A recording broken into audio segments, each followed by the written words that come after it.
We just watched House of the Dragon, Season 1, Episode 7, Driftmark. What are your thoughts? I thought it was a great episode. It moved things forwards. It was had some callbacks to Game of Thrones, but in a not so obvious way. I like the direction that they're going after this episode. It's kind of what we expected, but in the best way possible. It was a great episode. So for me, I'm probably going to give this episode an 8. Okay. I'm pretty much the same, giving this episode an 8 myself. I thought the absence of a time jump actually helped out quite a bit compared to the previous episode's 10-year time jump. It kind of made the story more cohesive and there's more through lines. Because the overarching story is still, the same as it's been since episode 1, but the little plot lines had a lot of continuity, which I thought was helped out a lot in the quality of this episode. Yeah, because I was so drawn in by what was going on, I forgot that they were doing time jumps like almost every other episode up to this point. Yeah. So that's how good it was. It made me forget about some of the things that, the issues I had with the last episode. Mm-hmm. So with our opening remarks out of the way, let's get right into it. Well, what do you give it for a score? Sorry, 8 out of 10 for me as well. All right. We open up with a funeral for Lena, and the one interesting thing that came out of the funeral was Damon just kind of laughing during the ceremony, which I didn't really know how to interpret, and I don't know if you had any insight on that. Honestly, yeah, it was hard for me to figure out. Maybe it was laughing just because of how uncomfortable it might have been. I know quite a few people who do that. Myself, I'm one of them. When things get uncomfortable, it's, you don't really know how to behave. And especially someone with the challenges that Damon has with his behavior and mannerisms. I wouldn't be shocked if that was why. Oh, okay, so not really. And they implied that he did laugh. have love for her, so yeah, okay. Just hard for him to express the loss. Yeah, and that funeral was kind of the main theme or element in this episode, where there's a long scene of them gathered in Driftmark, where lots of eye contact was being made and a few small conversations, but it was really just drawing out the tension between all these characters and the different factions. All the parties. So did anything stand out to you in that scene on that little balcony area? No, I mean, it was pretty obvious what was going on with Rhaenyra kind of being her fully being shunned out of the family and kind of a stain on the current Targaryen members. And then I think that one of the parts that actually I liked the most was when man, I'm having a hard time remembering his name. Corlys, thank you. And his wife were talking about the children, Rhaenyra's children, and how Corlys he accepted them in a way. He said, I believe something along the lines of history doesn't remember blood, it remembers names. Yeah. And I like that because, it's always nice to see, even though it's not really the kid's fault for what's happening, right? And I think Corlys kind of sees it that way too. That he has to kind of roll with it. I'm less sure that that's out of compassion and more so out of ambition. Yeah, which is fine. If that is the true reasoning, I still like it when characters do that. Okay, kind of accepting them even though it's not part of their family. Just accepting that it happened and working with it. Okay.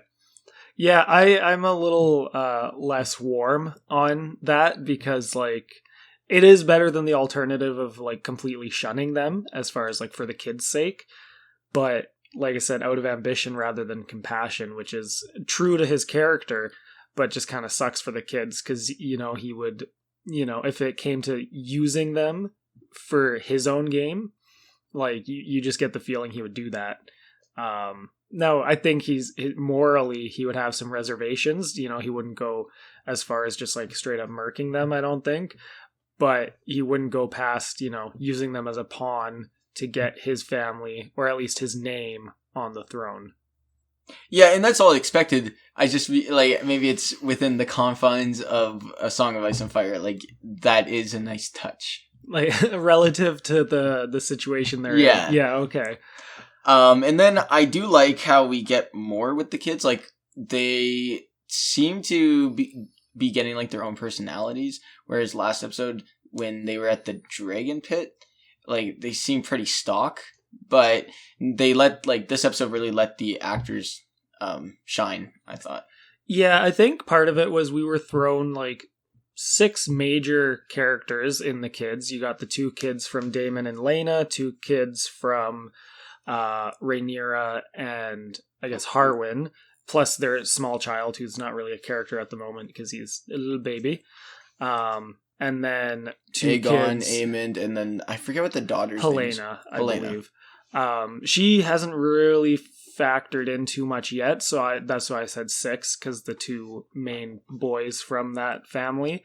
So it's kind of tough to get characterization of 6 new characters while keeping up with the ones we've already been introduced to. But yeah, this episode definitely let them breathe a little bit and kind of come into their own, which, as you said, very nice to have that in this episode. Yeah, and then we kind of got some of their, like, some, I don't know if backstory is the right word, but some more characterization where we learn that Aegon is meant to marry his sister, and one of the Rhaenyra's children, I don't recall their names, is supposed to marry his cousin, which would be one of Daemon's children.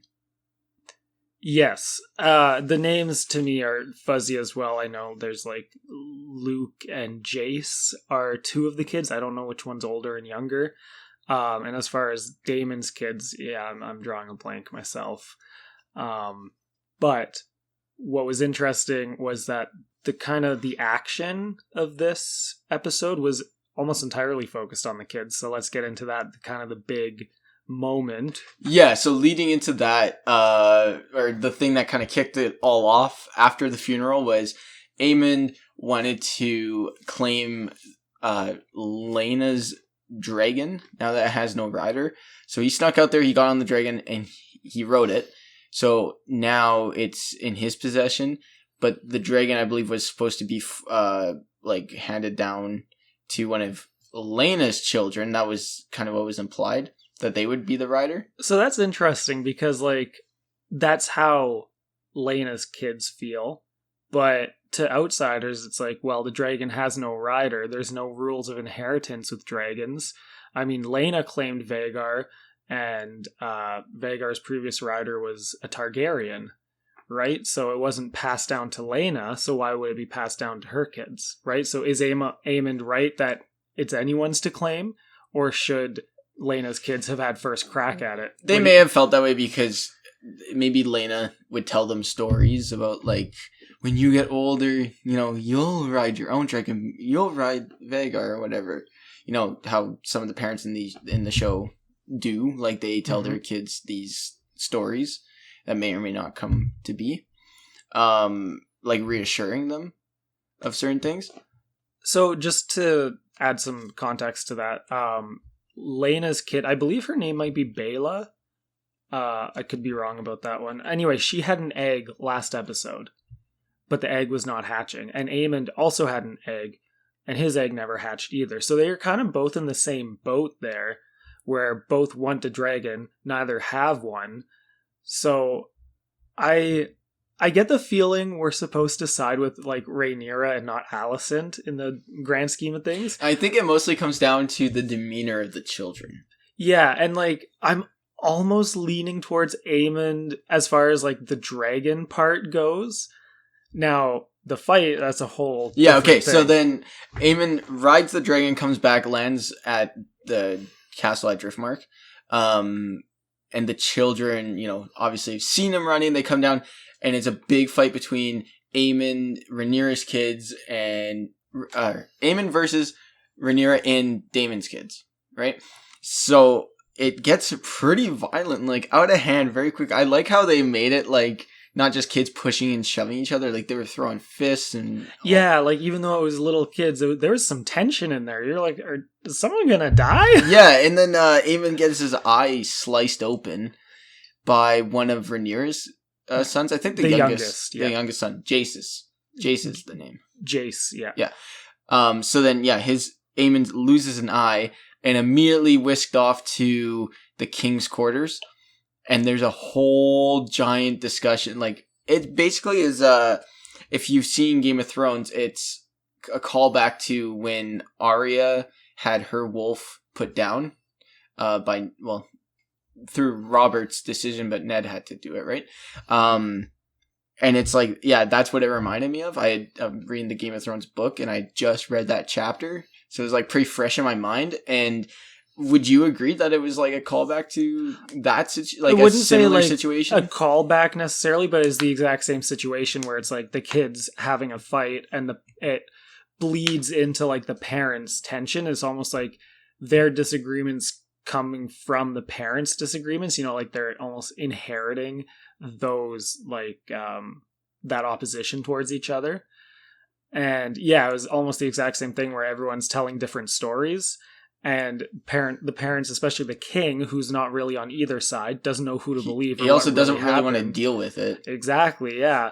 So there's definitely very, very similar to that scene. And what was interesting too was Alicent was like full on just out for blood. Eye for an eye. She wanted, since Aemon lost an eye, she was like, okay, well, I'll take one of your children's eyes. And it became very heated. And this is kind of like the boiling point of the silent battle that her and Rhaenyra and Alicent have been having. Daggers are out, and Alicent's like ready to kill Rhaenyra, it looked like. And then we also forgot to mention, but Otto Hightower is back as Hand of the King, as you predicted. And after the argument the confrontation between Alicent and Rhaenyra, that snake comes in and he's like, I didn't know you had it in you. I'm so proud of like the way you've done that, but we need to like, if I remember, it's almost like we need to train you to be better at the game. Yeah, like reserve it for the moments that are a little like maybe less public in that matter. Mm-hmm. Yeah. Mm-hmm. Which that was, nice to see, because his evil ways, they're finally revealed. Yeah. And like, although Otto could be described as like somewhat despicable because of how snaky and like shadow, like he plays like a game of shadows there. I love that.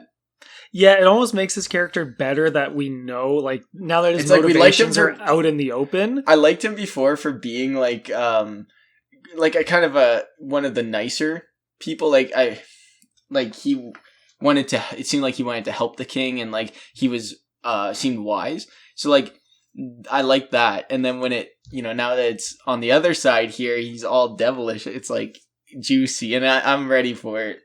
Yeah, it's like more scheming. You can't go wrong with more scheming right now. And it's not like the Laris. Mm-hmm. It's not like his scheming where it doesn't seem to have an end goal, like a clear end goal. Otto's end goal is very obvious. Yeah, it's like our children, or I guess his grandchildren, are gonna sit the Iron Throne, and now that you have that same goal, it's like we're gonna work together and we're gonna make this happen. Yeah. And it's like directly in conflict with Rhaenyra's goals, because she wants to be queen, right? And so like it really spells out the conflict to come, and it just adds to the tension of every scene now that we, the audience, are like 100% certain of Otto's motivations. And speaking of Rhaenyra, her and Daemon got married. What do you think about that? It was bound to happen. The way it happened was a little like sudden. Like I thought the way the episode was leading towards, like when it was ending, I thought it was leading towards into next episode we would see them together, maybe in a time jump or something. They would be together.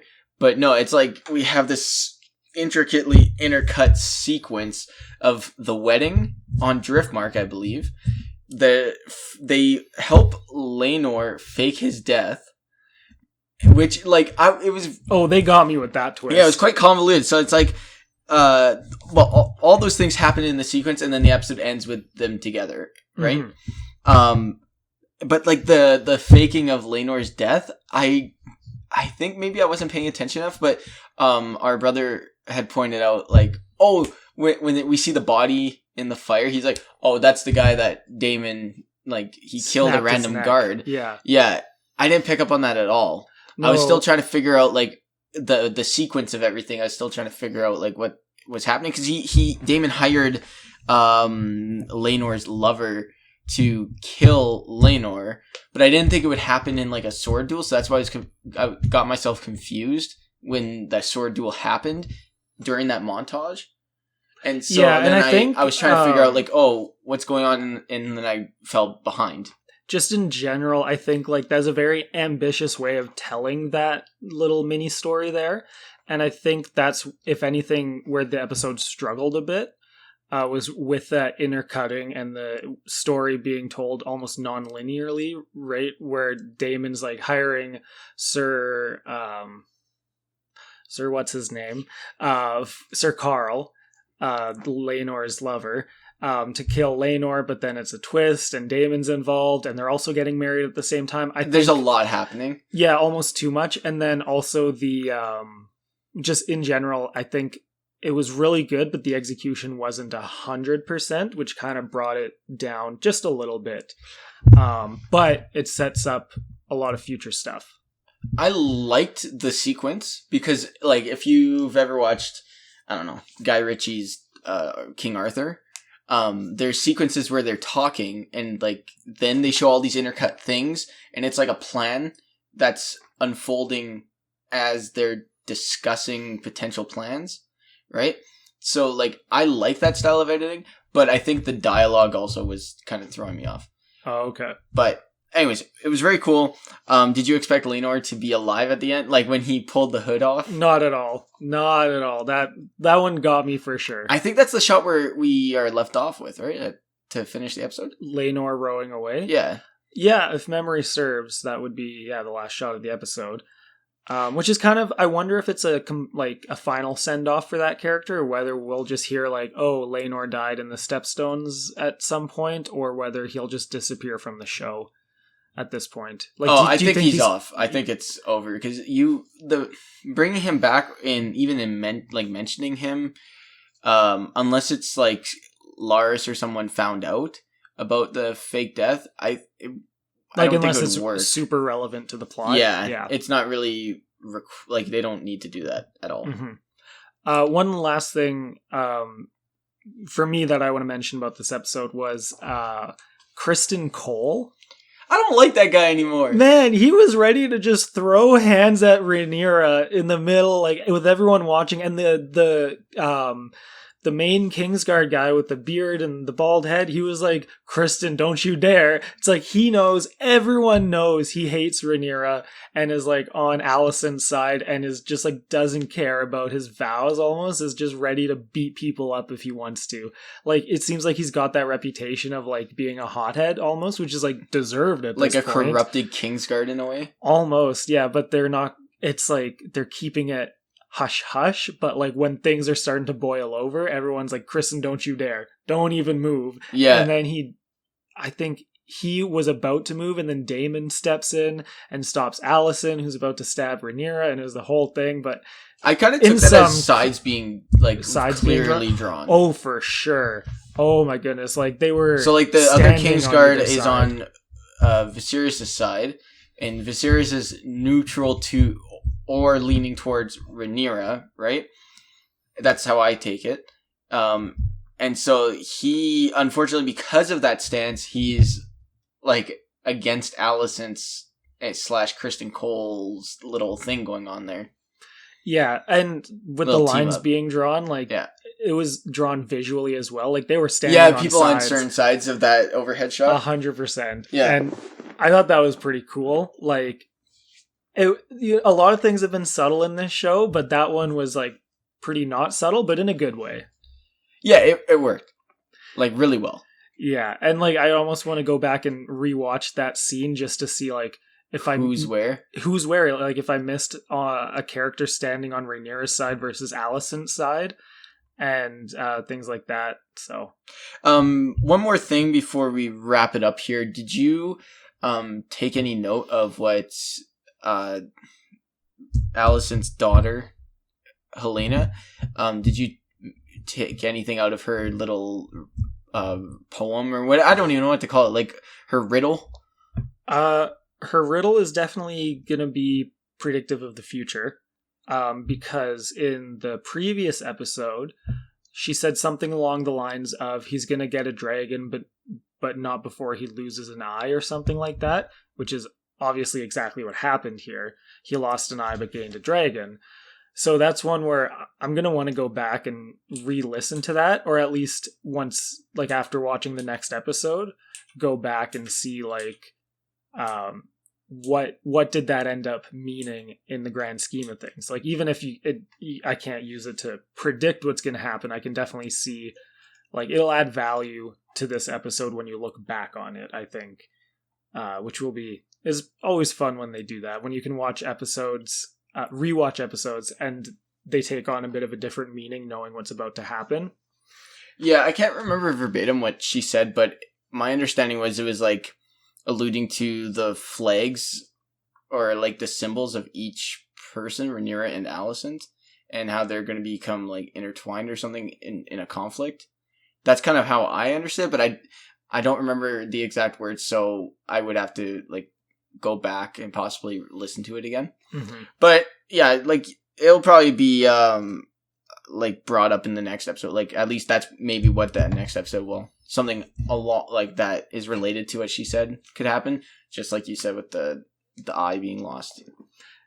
Speaking of next episode, what do you think? It's always hard to predict because you never know if they're going to time jump. But what do you think's going to happen? Do you think Viserys is finally going to kick the bucket? Honestly, at this point, I think he's going to the end of the season. He's one of those old guys that just is clinging on with his broken, like, missing fingers. He's hanging on to the last threads of life, but he's not going to let go. Like, he's just going to hang on. And yeah, at this point, I think it'll be an episode 10 kind of thing where he dies maybe at the end of episode 9. And the fallout is all episode 10 or something like that, but that's not next episode. So I think next episode will be the fallout, I guess, from Rhaenyra and Daemon being married. And what I'm curious about is now that they're married, whether they'll have any children, and if that's going to affect their current children's like claim, because then if Daemon and Rhaenyra have a kid, they're true Targaryens. They're a true-born child, and they can reveal that, you know, all the other kids are bastards and basically disinherit them, and then Daemon and Rhaenyra's kid can be the one to like take the throne. But if Rhaenyra really loves like the kids that she has right now, she wouldn't want to do that, but other people might be willing to take that angle, which could be interesting. Yeah, so I see it being probably focusing on potentially Viserys, his stance on the wedding between Daemon and Rhaenyra, like the fallout. He's gonna ban Daemon from King's Landing again, and then Daemon's gonna slink back in for like the 5th time. That could happen again. Before we close out, I just want to bring up this is what Helena had predicted. Hands turns loom, spool of green, spool of black, dragons of flesh, weaving dragons of thread. So I think it's just mentioning like the colors, the flags, or like the houses. So a little bit of insight into that specifically, and this was mentioned in the episode. The factions, now that they've been revealed, really, Alicent's faction is referred to as the Greens, and then Rhaenyra's faction is referred to as the Blacks. So that's what those words specifically mean, which is pretty obvious for, you know, you can just pick that up from listening to it. But dragons of flesh would be the Targaryens, right? And dragons of thread would be like the flags or their suits, like their symbol.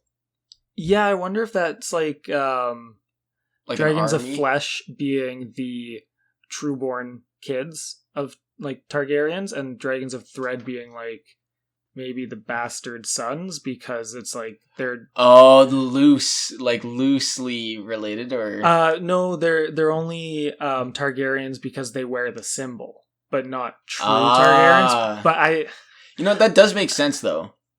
Yeah, it's like symbolically and like to the True outside. born rather than bastards. Yeah. Okay.